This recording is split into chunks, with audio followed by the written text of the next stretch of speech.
நம்ம வாழ்க்கையில சிலர் நம்மை அவமதிக்கிறார்கள். சிலர் நம்மை கேலி செய்கிறார்கள். ஆனால் அந்த அவமானமே நம்மை வலிமை கற்றுக் கொடுக்கிறது. இந்த கதை ஒரு கிராமத்து இளைஞன் முருகன் எப்படி அவமானங்களையும் தோல்விகளையும் எதிர்கொண்டு தனது கனவுகளை நம்பி வாழ்க்கையில் வெற்றியாளனாக மாறுகிறான் என்பதை பற்றியது. சூரியன் மெல்ல மலைக்கு பின்னால் மறைந்து கொண்டிருந்தான்.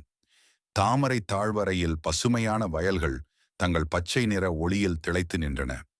அந்த வயலின் நடுவே ஓடும் சிறிய பாதை வழியாக ஒரு இளைஞன் நடந்து கொண்டிருந்தான். அவன் பெயர் முருகன். வயது 23. சிதைந்த சட்டை, கையில் ஒரு பழைய பை, காலில் சப்பாத்து கூட இல்லை. முகத்தில் சிறு சோர்வு இருந்தாலும் கண்களில் ஒரு வெளிச்சம் இருந்தது. ஏதோ ஒன்றை அடைய வேண்டியதாகும். முருகன் கிராமத்தில் எல்லோருக்கும் தெரிந்தவன்தான். சிறு வயதிலிருந்து அவன் ஒரு புத்திசாலி. பள்ளியில் படிக்கும்போது எல்லாரும் இந்த பையன் பெரியவனாகி மருத்துவராக போவான் என்று சொல்வார்கள். ஆனால் வாழ்க்கை அவ்வளவு எளிதல்ல. 10ஆம் வகுப்பு முடிந்ததும் அவனுடைய தந்தை ஒரு கூலி விவசாயி கடனில் மூழ்கினார். வீட்டில் உணவுக்கே பிரச்சனை. அப்போ படிப்பை தொடர முடியாமல் முருகன் பள்ளியை விட்டான். அந்த நாளே அவன் வாழ்க்கையின் திருப்பு முனை. அந்த நாளை அவன் ஒருபோதும் மறக்க மாட்டான். அவனுடைய பள்ளியின் தலைமை ஆசிரியர் சாமிநாதன் சார் கடைசி நாள் கூறிய வார்த்தைகள் இன்னும் அவன் காதில் ஒலிக்கின்றன. முருகா, வாழ்க்கை உன்னை சோதிக்கும். ஆனால் சோதனைக்கு முன்னால் சரிந்து போனால் நீ ஒருபோதும் வெற்றியாளன் ஆக முடியாது. வாய்ப்பில்லாதவன் தோல்வியாளன் அல்ல, தைரியம் இழந்தவன்தான் தோல்வியாளன். ஆனால் அந்த நாளில் அந்த வார்த்தைகளின் அர்த்தம் முருகனுக்கு தெரியவில்லை. அவன் வெறும் ஒரு தோல்வியாளன் என்றுதான் நினைத்தான். அடுத்த சில ஆண்டுகள் அவனுக்கு நரகமாக இருந்தது. காலையில் வயலில் வேலை, மாலையில் மற்ற கிராமங்களில் கூலி வேலை.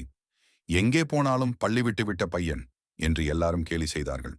சில சமயம் அவனுடைய வயது நண்பர்கள் கூட, படிக்காம விட்டுட்டே இப்போ களை வெட்ட வர்றியா என்று சிரித்தார்கள். அவன் சிரிக்கவில்லை. ஆனால் அந்த சிரிப்புகள் அவன் உள்ளத்தில் தீ மூட்டின. ஒரு முறை அவன் கிராமத்தில் வந்த ஒரு திருமணத்தில் பங்கேற்றான். அங்கு அவனுடைய பழைய நண்பன் அருண் இருந்தான். நகரத்தில் என்ஜினியரிங் படித்து வந்தவன்.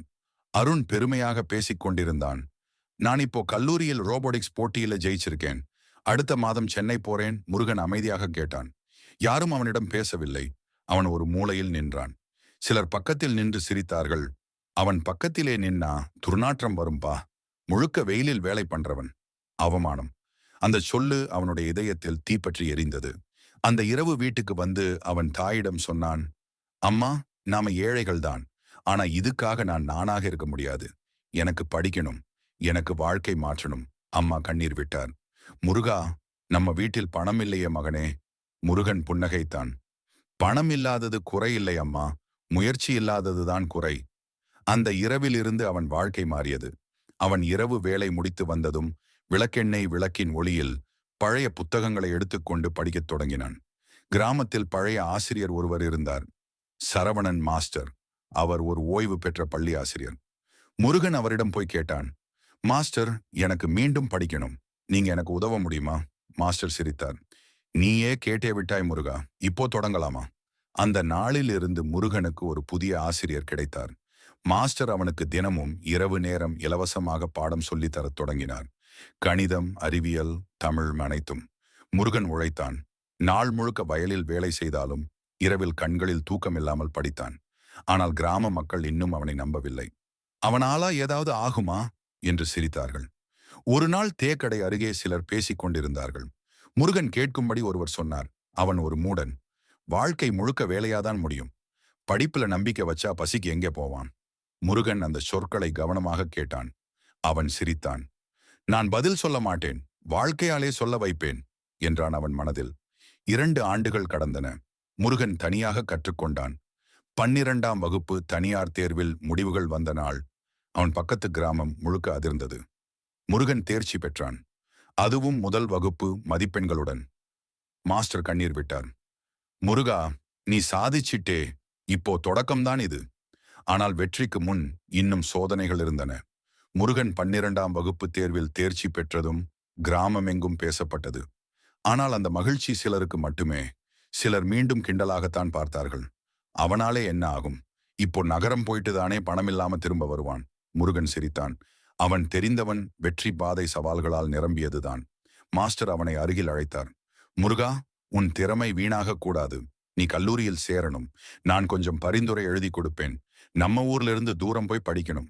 அப்போதான் உன்னால பெரிய கனவுகள் கண்ணுக்கு வர முடியும். அப்படி அவர் சொன்னார்கள்.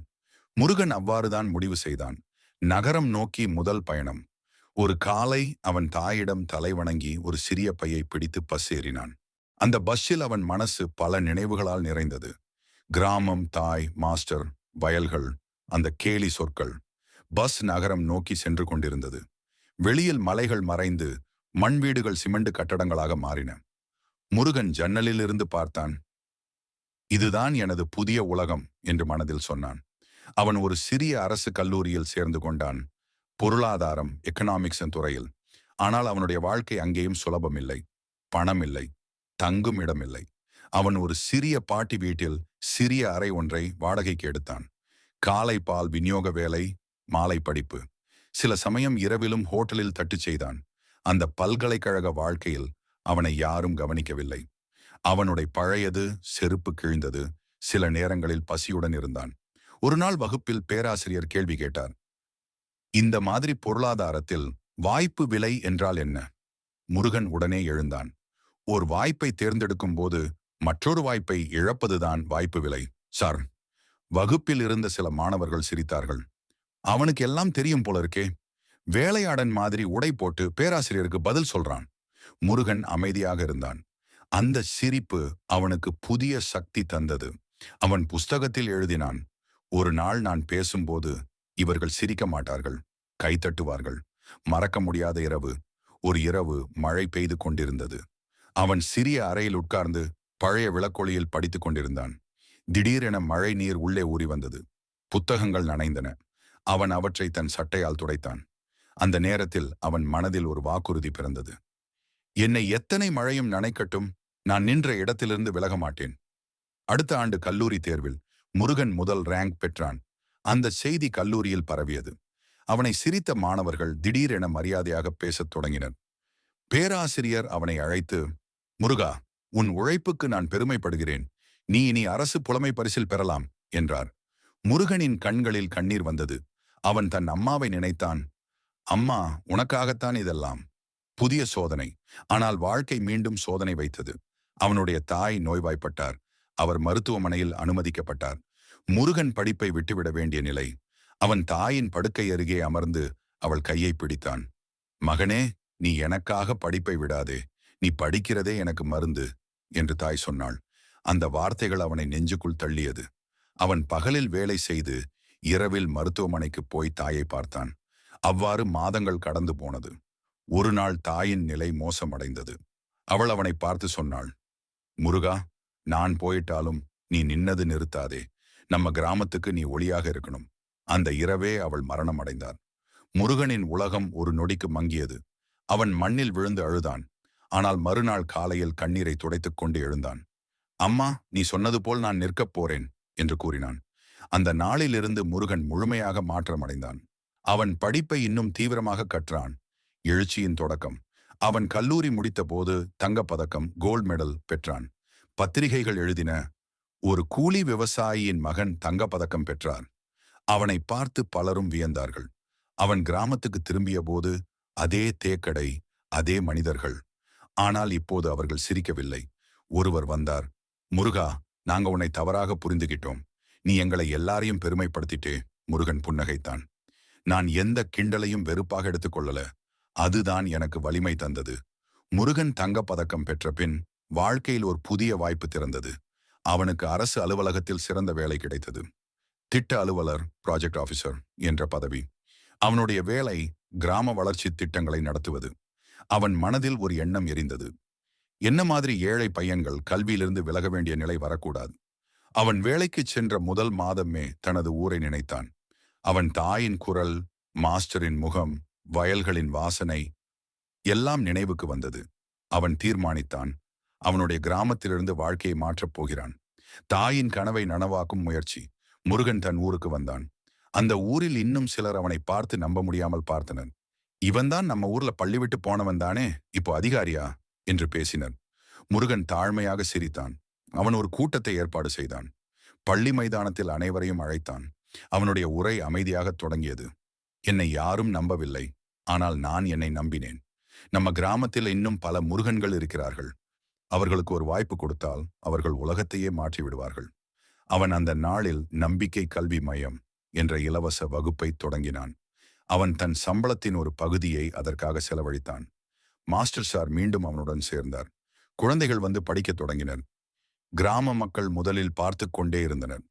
பின்னர் குழந்தைகள் தேர்வில் வெற்றி பெற ஆரம்பித்ததும் அவர்கள் புரிந்து கொண்டனர், முருகன் ஒரே மனிதன் அல்ல, ஒரு மாற்றத்தின் தீப்பொறி. முருகன் தன் முயற்சியால் மற்ற கிராமங்களிலும் மையங்களை தொடங்கினான். சமூக ஊடகங்களில் அவனுடைய பெயர் பேசப்பட்டது. ஒரு நாள் அவனை தொலைக்காட்சி சேனல் நேர்காணலுக்கு அழைத்தது. பத்திரிகையாளர் கேட்டார், முருகா, உங்க வெற்றி ரகசியம் என்ன? முருகன் சிரித்தான். என்னை கேலி செய்த ஒவ்வொருவருக்கும் நன்றி. அவர்களின் அவமானங்கள் தான் எனக்கு எரிபொருள். அவன் தாயை நினைத்து ஒரு நொடிக்கு தலையை வணங்கினான். என் தாய் சொன்னது நினைவில் இருக்கு. வாழ்க்கை உன்னை தள்ளினால் கூட நீ எழுந்து நிற்கணும். அதுதான் நான் செய்தேன். அந்த பேட்டி பரவியது. நாட்டின் பல இடங்களிலும் மக்கள் அந்த கதையை படித்து ஊக்கமடைந்தனர். சில ஆண்டுகளில் முருகன் இளையோர் முன்னேற்ற விருது பெற்றார். அவன் அந்த மேடையில் நின்றபோது அவனுடைய கண்களில் கண்ணீர்.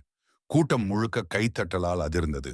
அவன் பேசியது, நான் ஒரு கிராமத்து பையன். எனக்கு கல்வி கிடைக்கவில்லை, அவமானம் கிடைத்தது. ஆனால் அந்த அவமானமே எனக்கு ஆசிரியனாக இருந்தது. இன்றைய இளைஞர்கள் தோல்வியை பார்த்தால் பயப்பட வேண்டாம். அவமானம் உன்னை தள்ளாது, உன்னை தட்டிவிடும். மேலே பறக்க ஒரு தாயின் கனவு நிறைவேறியது. சில ஆண்டுகளுக்குப் பிறகு முருகன் தனது கிராமத்தில் ஒரு பெரிய கல்வி வளாகம் கட்டினான். அதன் வாசலில் பெரிய கற்சிலை அதில் பொறிக்கப்பட்டிருந்தது. அம்மா, இது உனக்காக. அந்த நாளில் மாஸ்டர் சார் கண்ணீர் விட்டார். நீ என் மாணவன் மட்டுமில்ல முருகா, நீ ஒரு தலைமுறைக்கு நம்பிக்கை. முருகன் சிரித்தான். மாஸ்டர், நான் ஒரு சாதாரண பையன்தான். ஆனால் வாழ்க்கை எனக்கு ஒரு பாடம் கற்றுக்கணும் கொடுத்தது. அவமானம் உன்னை அழிக்காது, அது உன்னை உருவாக்கும். மாலையில் மலைக்கு பின் சூரியன் மறைந்து கொண்டிருந்தான். வயல்களில் காற்று வீசியது. முருகன் அந்த வயல்களில் நடந்தான். அவன் கையில் இருந்தது ஒரு பழைய புத்தகம், படிப்பின் ஒளி. அவன் புன்னகையுடன் பார்த்தான். அந்த பாதைதான் அவன் வாழ்வை மாற்றியது. ஒரு காலத்தில் அவமானம் தந்த பாதை, இப்போது வெற்றியின் வழி. அவன் வானத்தை நோக்கி மெதுவாகச் சொன்னான், அம்மா, நான் வெற்றி பெற்றேன்.